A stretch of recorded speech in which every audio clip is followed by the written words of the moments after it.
আমি শুভেন্দু অধিকারী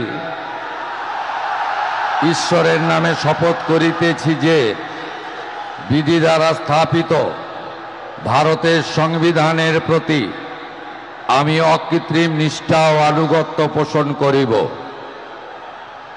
আমি ভারতের সার্বভৌমত্ব ও অখণ্ডতা রক্ষা করিব।